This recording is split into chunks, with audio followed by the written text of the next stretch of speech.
For the next 60 minutes, we're joined by the makers of Anthrax-War, a film by Bob Coen and Eric Nadler. The untold story of the 2001 anthrax attacks and the dark secrets of the hidden world of modern-day germ war research. And yesterday is what the anniversary of the latest patsy, but the other patsies exposed that they were patsies it was made of.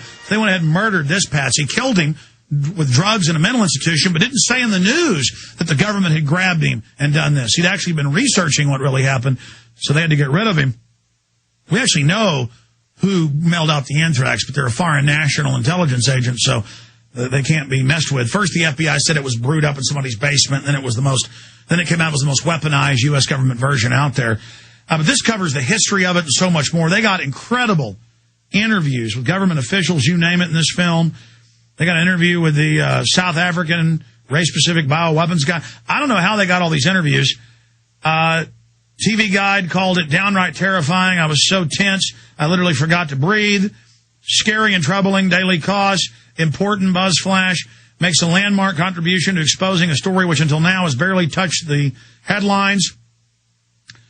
And that's Gordon Thomas, author of Inside British Intelligence. It goes on and on here. Anthrax-War is the untold story of the 2001 U.S. anthrax attacks and an investigation into the secret world of biological weapons research beginning the days after 9/11. It tracks the worldwide journey by the filmmakers who, following leads in the trail of dead germ war scientists, see, this is the missing biologist, comes to uncover an international bioweapons mafia. That's what Sybil Edmonds was talking about. It's Anthrax-War. It's available at Infowars.com or by calling toll-free 888-253-3139. This is our big featured video. I want everybody to get Anthrax-War. Again, Infowars.com or 888-253-3139 to get it. We have it discounted out of the gates. Okay, let's go ahead and go to Bob Coen and Eric Nadler. Gentlemen, we've got you via video link. Where are you joining us from?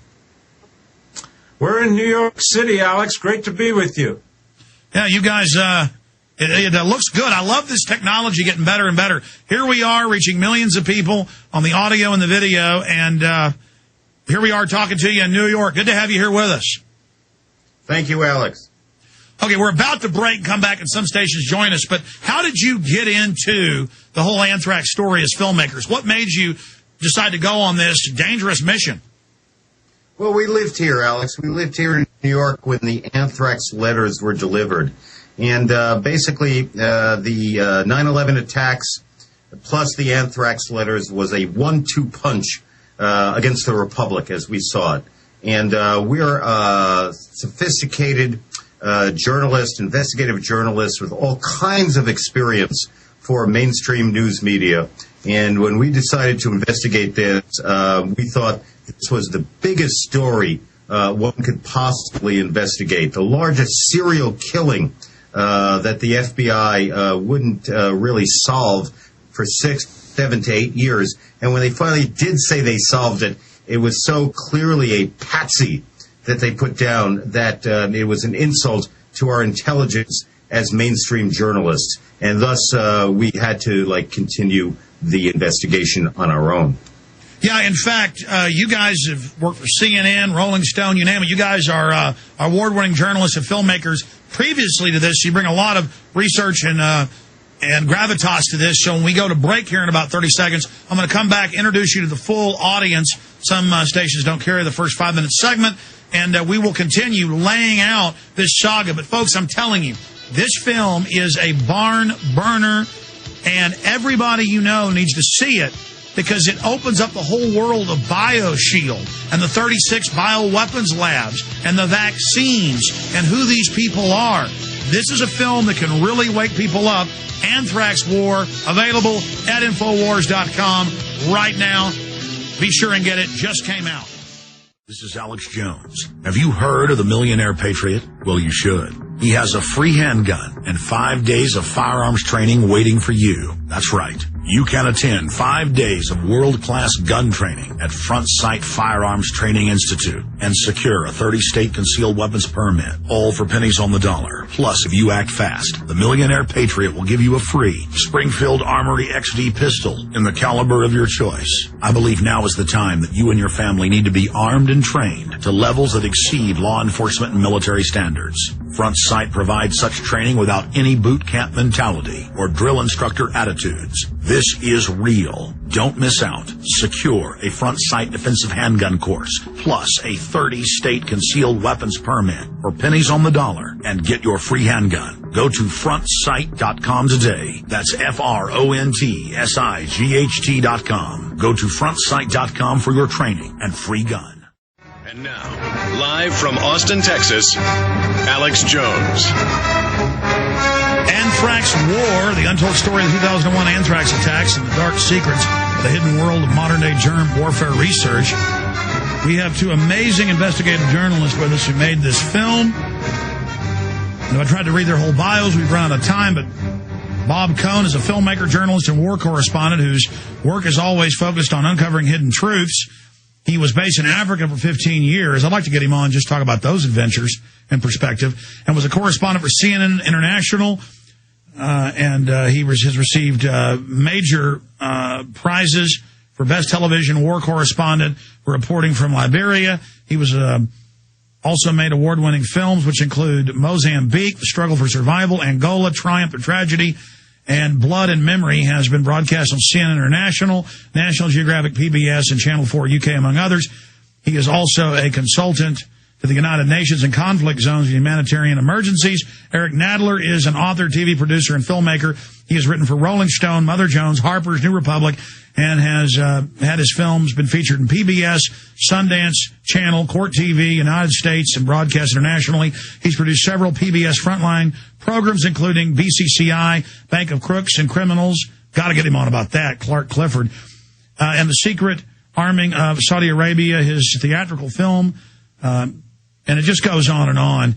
I got to have you guys on repeatedly, obvious, because, I saw your film, liked it, and then, read the work you've done, but this is really exciting. All right, I'm going to shut up. Let's get into how you made the film, why you made it, and what it covers. This is quite a story. Well, the film began with those anthrax attacks, Alex, and we all remember how, just weeks after 9/11, these anthrax letters happened, and they caused panic all across the country, all across the world. And, it was in the headlines. People were buying Cipro. And then after about 2 months or so, it started fading. The FBI started focusing on one culprit, and nothing seemed to be happening with the FBI investigation. And we were convinced that to really understand the anthrax attacks, we had to take a look at this world of germ war research here in the United States and internationally. And that's what we did with this film. We started looking into this secret world of germ weapons to try and understand the anthrax attacks.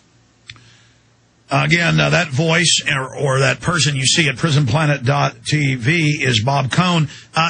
Eric, obviously you already knew Mr. Coen. You got into this the same way, or how did you guys approach this? Obviously you learned more as you investigated, or were you aware of this when you got into it, the darker ramifications? Well, Bob and I had a personal relationship for many years in terms of years ago there was a PBS program called South Africa Now. In the final days of the apartheid regime, a few network producers got together and were very concerned how that censorship restrictions were being put on American networks, and thus the actual coverage of the South African situation as the white regime collapsed really fed less and less into the network news budget. And there were some people who got together and said to PBS, can we get together and keep this South Africa issue on the front lines? And that's where I met Bob. Bob was a great correspondent for CNN, and I was a freelance journalist here in the United States. When it came time for the anthrax attacks, it struck me in a very deep position. I had never seen a more serious story disappear so quickly from the mainstream news media without much questioning. In other words, everyone talked about 9/11. Yes, that was the most serious story you could ever do. And there were anniversaries about 9/11 and beautiful documentaries with shining lights into the sky.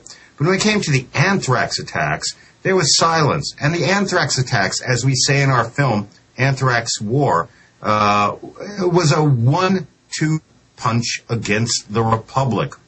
9/11 was the left jab, and the anthrax attacks was the right cross. And people didn't remember that really knockout punch. Look, my wife works in Rockefeller Center in New York, and she remembered the planes flying. She heard them, the planes flying toward the World Trade Center that terrible morning. She heard that, and she's a tough gal. But where she really lost it was when they opened up anthrax envelopes in the media center next door to her. And she screamed to me over the phone. The first time I heard this tough feminist lawyer woman scream to me, "Eric, we gotta buy Cipro."